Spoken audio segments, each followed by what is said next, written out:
હવે કૈલાસ ઊંચો કર્યો ને પછી પાર્વતીજીએ ભોળાનાથને કીધું કે તમારે ત્યાં લંકાજીને પૂજા કરે, અહીં માથાળો અહીંયા ન આવવો જોઈએ. તમે હતા સમાધિમાં ને એને હળુડુડું ઊંચું કર્યું ને જે ગણપતિને અને કાર્તિકીને મેં પકડ્યા બરફમાં લહરતા થાડો આખો હળુડુડુડુડું એ અહીંયા કૈલાસ અહીંયા ઘીરે તો ન જ આવવો જોવે. એ તમારો શિષ્ય ભલે રહ્યો, તમે જાણો તમારો શિષ્ય જાણે, ત્યાં રાખો.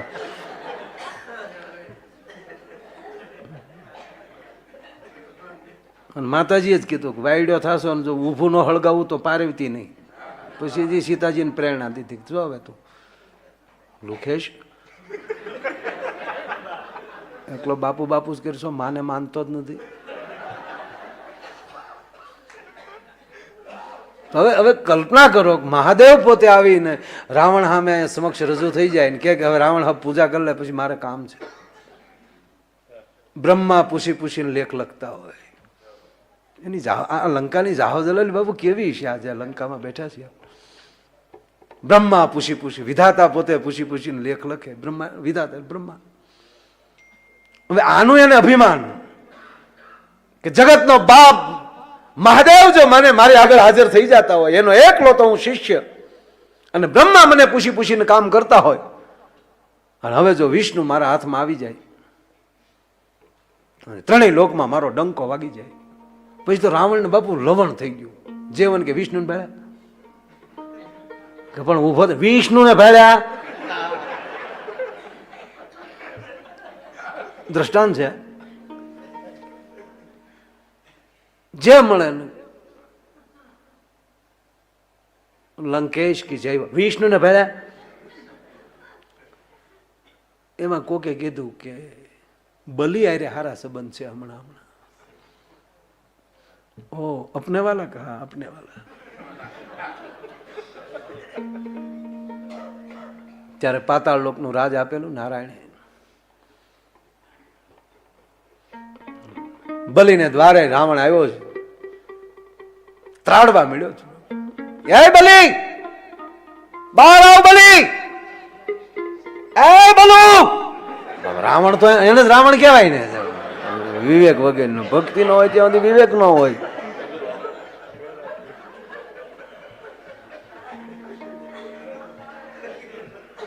ભલે થરેરી ગયા. બલીનો ડેલી એની બારી ખોલીને બલીએ જોયું તો લંકેશ સ્તુતિ મળ્યો કરો. આયે લંકેશ, પાતાળ લોકમાં તમારું શું સ્વાગત કરું? સ્વાગત નથી કરવું. મેં સાંભળ્યું છે તારે વિષ્ણુ હારે હારા સંબંધ. હમણાં હું ત્યાં દ્વારે જ રહેતા હતા, પણ મારી બેન લક્ષ્મી રાખડી બાંધીને છોડાવી ગઈ. બહુ સારા સંબંધ મારે. અત્યારે ક્યાં છે? પણ અંદર તો આવો, પાણી પીવો કે બેસવું નથી. વિષ્ણુ ક્યાં છે? આવો તો ખરા. નાઈ બલી, હું લંકેશ. મારી ભુજાઓની તાકાત ની તને ખબર નથી. મારી 20 ભુજાઓથી મેં કૈલાસ ઊંચો કર્યો છે. પણ મહારાજ વાત તમારી સાચી. નાઈ, કૈલાસ ઊંચો કર્યો ત્યારે ખબર કેવું લાગતું? પોતે મળ્યો વખાણ કરવા કે મહારાજ વાત સાચી તમારી, પણ અંદર તો પધારો.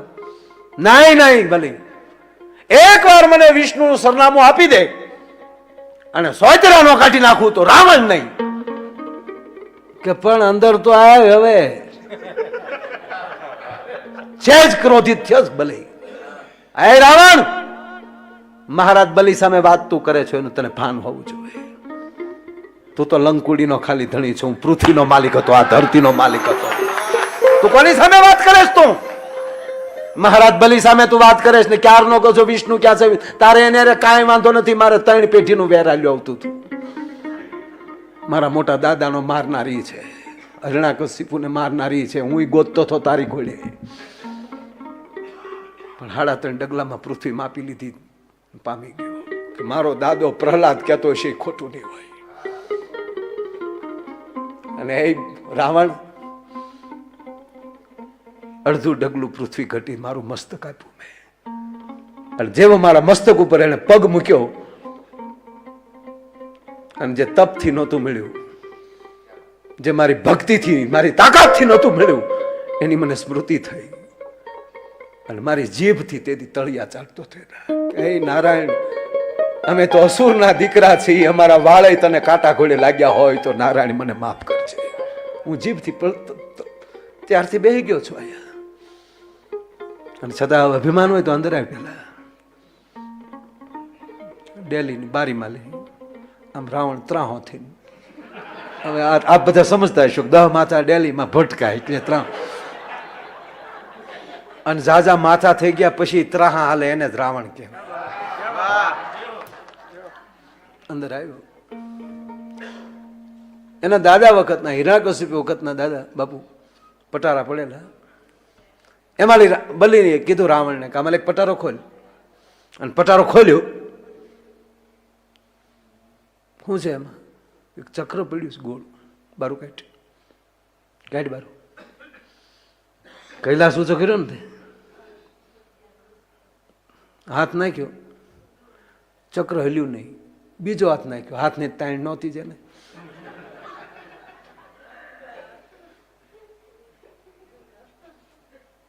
બાપુ એ ક્યારે 10 જાતનું ભોજન ખાતો હોય, અથાણું બીજા મોઢામાં જતું હોય, પાપડ બીજા મોઢામાં જતો.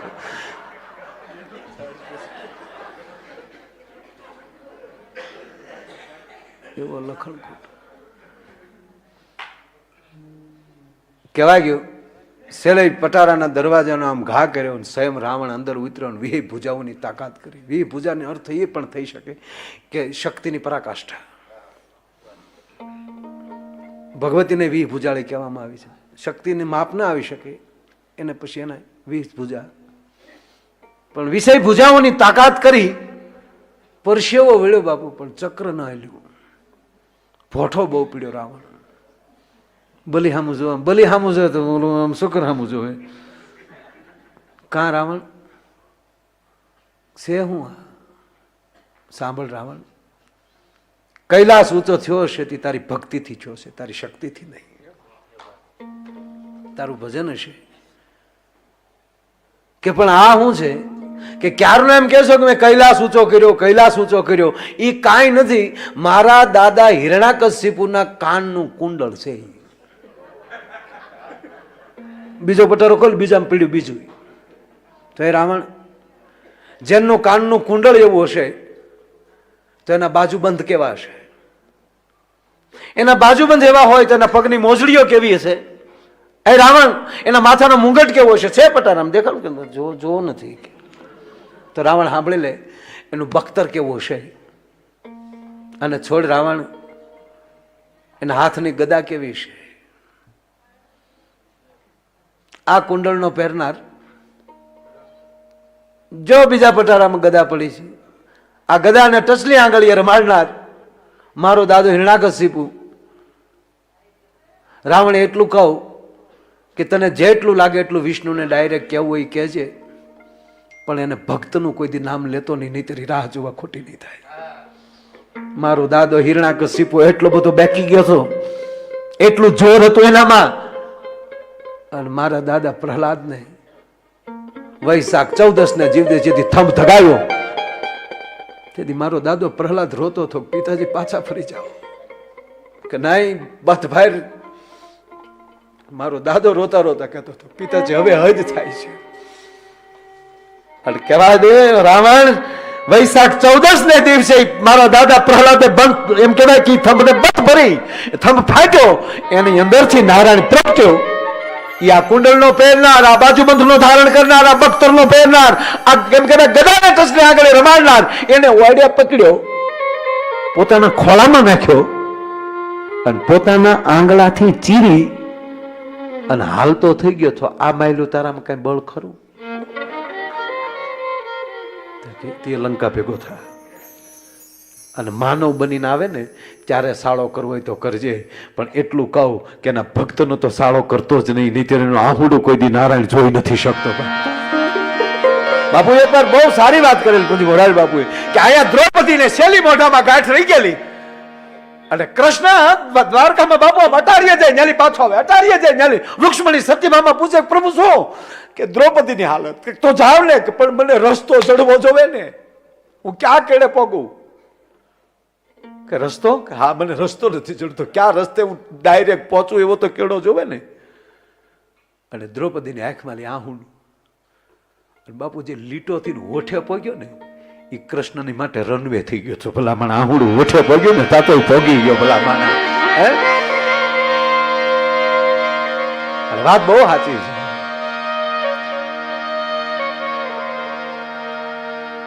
એને ઓળખવો બહુ અઘરો છે. એને ગોતવા જાવ તો જડે નહીં ગોત્યો. ઈ છે ગહન ગોવિંદો રે. ગોતવા જાવ તો જડે નહીં ગોત્યો. બાપ ઈ છે ગહન ગોવિંદો રે. પણ આવા હરિભક્તોને હાથ વગો છે. ગુરુની શું કામ કે એની પાસે બેઠો છે. હે અર્જુન, બેઠો બેઠો ગાય ન્યા ઉભો ઉભો સાંભળું ને ઉભો ઉભો ગાય ન્યા હું નાચું. ભલા માના ઈ હરિભક્તોને હાથ વગો છે. બાપુ ઈ તો પ્રેમ પર ખંડો રે. પણ હવે દેવ હે દીવો એ મારે ધૂપ શું દેવો. દેવ દીવો એ હવે દેવ હે દીવો એ મારે ધૂપ શું દેવો. એને દિલ દઈ દેવું રે. જીઓ જીઓ મોજ મારે મોજ મારે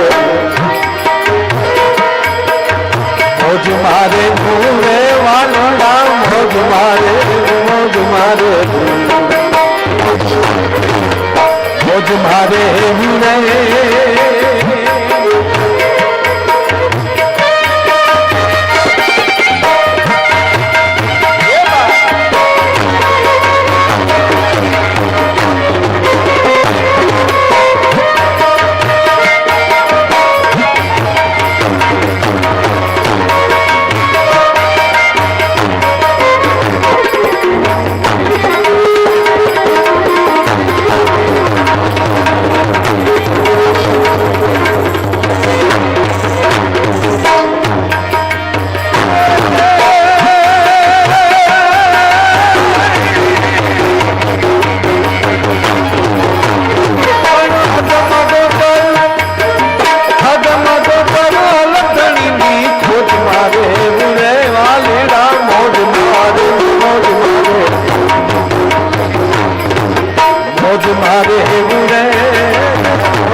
જાવ તો જડે નહીં ગોત્યો. ઈ ગહન ગોવિંદો અને હરિભક્તોને હાથ વગો છે.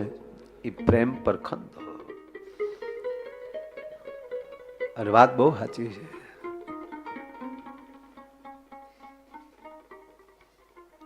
અંદરથી જો એનું સ્મરણ થાય નાભીમાંથી, નામથી અજામીર તાર્યો. આજની કથા બાપુ અને નરસિંહની વાત કરી એટલે મને અત્યારે પ્રસંગ યાદ આવ્યો. હું ધારું મીન્સ કે જો એકલો હાસ્યનો જ પ્રોગ્રામ હોય બાપુ 3 કલાક 4 કલાક એક પણ બીજી વાત ના આવે, બોલી શકીએ. આ બધા બેઠા હો ત્યારે અમારા કલાકારોની પરિસ્થિતિ એવી છે કે તમારી પાસે બહુ રૂપિયા થયા હોય તો રૂપિયા મૂકવાનું ઠેકાણું અલમારીથી માંડી બેંકના લોકર, કપડાં મૂકો તો અલમારી બેગમાં તો મૂકવાના ઠેકાણા છે, પૈસાના મૂકવાના ઠેકાણા છે, સારા કપડાં મૂકવાના ઠેકાણા છે. અમારી તકલીફ એ છે સારી વાતો મૂકવાના ઠેકાણા નથી સાહેબ. આ દઈ ઠેકાણું મળ્યું છે અને એમાંય લંકાની ભૂમિ છે અને લંકામાં ગિરનારને યાદ કરવો છે ઘડીક. ઈ હરિભક્તો ને હાથ વગો છે, પ્રેમ પર ખંડો રે. हरिभक्तों ने टुको ले लो. जब तक बिका न था तब तक कोई पूछता न था, पर तुमने खरीद कर मुझे अनमोल कर दिया. गुरु केवो મળે છે પ્રહલાદને નારદ મળ્યા. આનો એક પ્રસંગ, હા, ગામડાનો માણસ, ટૂંકી વાત લઉં. પોતાની વાડીએ ખેતી કામ કરે છે અને દાદા કામ કરતા કરતા એને એક ચમકદાર હીરો મળે છે. સાફ કરી જોઈ કહો, બહુ આ ચમકદાર પથ્થર છે, આની કરોડો રૂપિયા કિંમત આવશે. આમ થોડોક જાણકાર, પણ આમ જાણકાર નહીં.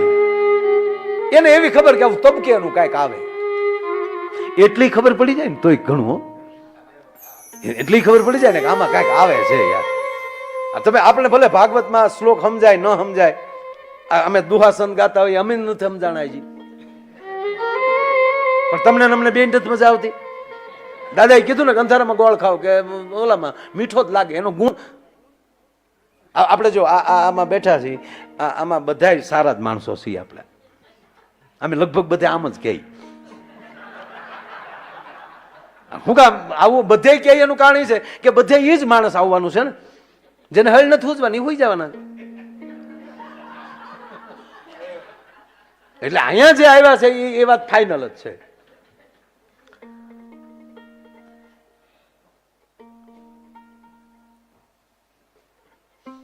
કોઈ આમાંથી મુંબઈ જાય અથવા તો અહીંયા બિયર બાર હોય, અહીંયા એમાં એક વ્યક્તિ એવી છે કે એને ખાસ એનો શોખ છે. એ આપણામાં નથી આવ્યો, એકલો ફરવા આવ્યો છે. એ આપણામાં કોઈને એકને ભેગો થઈ જાય અને પરાયણે તમને લઈ જાય. તમે એમ કહો ભાઈ હું જિંદગીમાં ચાખ્યું નથી ને પીતોય નથી, પણ કે ભાઈ આમ તો જોવા તો આય.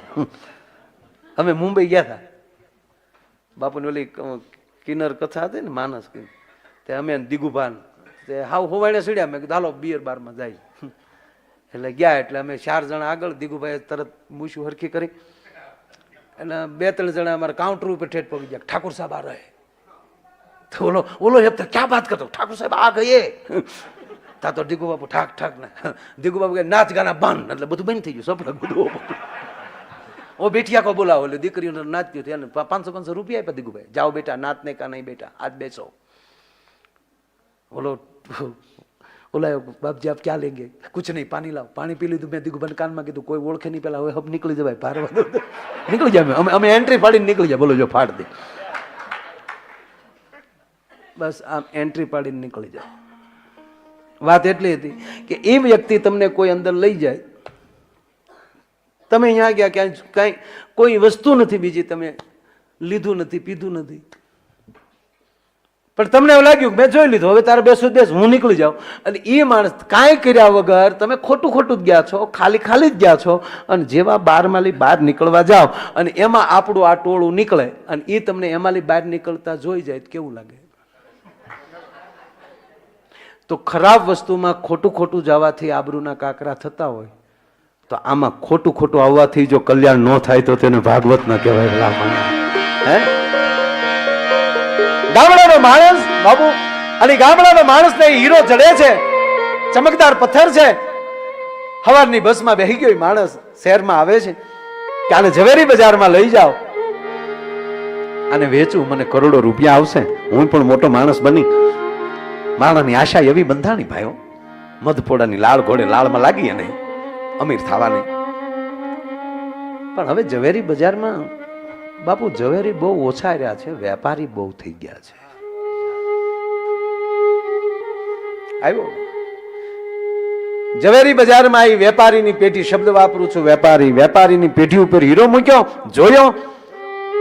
વેપારીએ જોઈને કીધું ભાઈ આ ક્યાંથી મળ્યો તને? કે મારા ખેતરમાંથી ખોદાણ કામ કરતો થે, માલ મળ્યું છે. આ તો ખોટો છે. હે ખોટો છે. દાદા જયારે આવ્યો ને ત્યારે એવું તેજ હતું માણાના મોઢામાં, અને જેવું કીધું ખોટો છે તેજ વયું ગયું માણા. પણ આશા એટલી બધી બંધાણી હતી તો તાત્કાલિક એમાંથી છૂટી જવા એને મન નહોતું થતું કે હું કેમ આને ખોટો માની લઉં.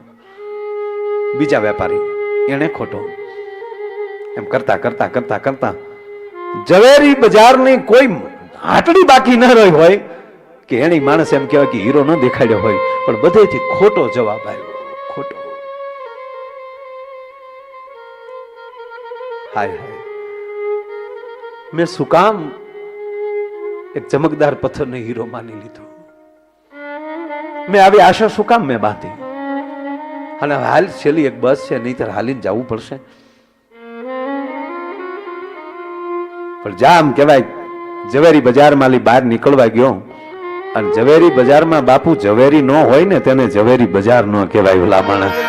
અને એક બુજુર્ગ બુઢો બેઠેલો બાપ હો ઝવેરી, અને છોકરાને જોયો આમ જાતો કીધું કે એ દીકરા, હે બેટા આવ. હા બાપા. બેટા તું સવારથી જોઉં છું તું આ બજારમાં આવ્યો છું. હા સવારથી આવ્યો છું. આવ્યો ત્યારે તારા મોઢા ઉપર બેટા તેજ હતું, અને જ્યારે તેજ વિહોણો થઈ ગયો છો. શું તકલીફ છે બાપુ? આવું કોક પૂછે ને ઈ ઝવેરી છે. કેમ બેટા હું જાણો છું? નાનપણમાં બાપ મરી ગયો હોય પણ કોકે ખંભે હાથ દીધો ને ત્યારે એમ થાય કે આપણો બાપ જીવતો થઈ ગયો ત્યારે. પણ આ ઝવેરીએ કીધું, આમ ખંભે હાથ મૂકીને કીધું, બેટા બોલ, તારું શું કઈ વેચવું છે? તારે કઈ ખરીદવું છે? શું કામ આવ્યો તું? બાપા રહેવા ગયો ને, તમારો સમય બગડશે, મારે છેલ્લી બસ વહી જશે. ના ના, મને કે બેટા,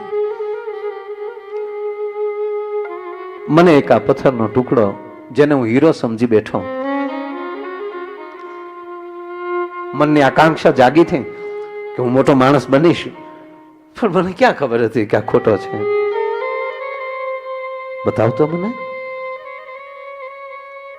બાબુ ઝવેરીએ હાથમાં લીધો, હીરાને ફેરવતા ફેરવતા, જોતા જોતા ટેબલ ઉપર પાછો મૂકી, અને યુવાન છોકરાને ખંભે હાથ મૂકીને કીધું, દીકરા કોણે કીધું આ ખોટો છે? કોણે કીધું આ ખોટો છે? તો દાદા હવારનું તેજ આવ્યું મોઢા ઉપર. દાદા આ આખી બજારે કીધું, આખી બજારે કીધું વેપારી છે બેટા, એ ઝવેરી નથી. એ તો ખરીદવાની તેવડ નથી ને એટલે કીધું ખોટો છે. આ હીરાની એવડી કિંમત છે દીકરા, આખી ઝવેરી બજાર વેચી નાખીએ તો એની કિંમત ન પૂરી પડી શકે. ઓ તો કેમ ખોટો કીધો? કે ઓલી વાત નહીં, દ્રાક્ષના અંબાણી એટલે ગધેડે કીધું ખાટી છે, કે હા એમ ખરીદવાની તેવડ નથી ને એટલે કીધું ખોટો છે. બહુ કિંમતી છે બેટા. હા આકાશામાં મળ્યો જો. વાહ મારા નાથ. હવે જો પણ બેટા, હવે પરિસ્થિતિ એ છે, સમસ્યા એ છે કે આ હીરો હું અત્યારે ખરીદી શકું એવી મારી પણ તેવડ નથી. પણ એક કામ કર, જો ગુરુ કેવો હોય છે, કેવા આ દેશના સંતો કેવું કામ કરે છે. લે આ ચાવી, આ તિજોરી ખોલ. આ 21મી સદીનો ગુરુ. તિજોરી ખોલ, તારા હાથે હીરો આ તિજોરીમાં મૂકી દે, તિજોરી બંધ કરી દે, ચાવી તારી પાસે રાખ. અને હવે આજથી તું મારી ભેગો ભેળો લઈ લેવો. આજથી તું મારી ભેગો રહે. તારા આખા પરિવારની જવાબદારી મારી છે. મારી ભેગો કામ કરજે, હું તને પગાર આપીશ. અને જે દી આ હીરો ખરીદું એવો તેવડ વાળો થશ ને, તે દી તારા હિંમતની હીરાની કિંમત કરી અને તારું મૂલ આપીશું. દીકરો અતિ આનંદમાં. અને પછી તો જવા ગયો, માણા તરીકે રાખ્યો, ભાઈ તરીકે લીધો, દીકરો બનાવ્યો પાછો. કહેવા ગયો પછી તો આખો કારોબાર છોકરો સંભાળે છે, જાણે પેટનો દીકરો હોય. અને બે પાર્ટનર માલી એમ કે ભાઈ એવડી મોટી બેની બ્રાન્ડ બની કે કોઈ કેપિટલ સિટી બાપુ બાકી ન હોય, કે ન્યાયનો શોરૂમ ન હોય. અને હવે આને તો કર રહી ગયા છે. હવે સંભાળે છે આ છોકરો, પોતે પરખંડો બન્યો છે, પોતે ઝવેરી બન્યો છે. એને 108 લાગ્યા છે. એમાં એક હીરો. अगर ये वीडियो आपको पसंद आया हो तो लाइक करें और शेयर करना मत भूलिए. सब्सक्राइब करें लक्ष्य टीवी चैनल को और बेल आइकॉन पर क्लिक करना मत भूलिए लेटेस्ट वीडियो सबसे पहले पाने के लिए. વેચાવા આવ્યો. હવે સાંભળજો છેલ્લી વાત. એમાં હીરો વેચાવા આવ્યો. દાદો બેઠો છે આમ પોતાની ગાદી ઉપર, દીકરો એના ગાદીએ બેઠો છે. હીરો જોવે છે, એ પણ અતિ કિંમતી હીરો છે. વેચનાર માણસને કહે છે ભાઈ આના 1 કરોડ રૂપિયા આવે. ઓલો બાપો બેઠેલો કીધું કે હવે જોઈ લઉં દીકરાને, કારણ કે હવે મારું હવે જર્જરિત થયો છે, વિદાયનો વખત આવ્યો છે. બેટા મને બતાવ તો હીરો.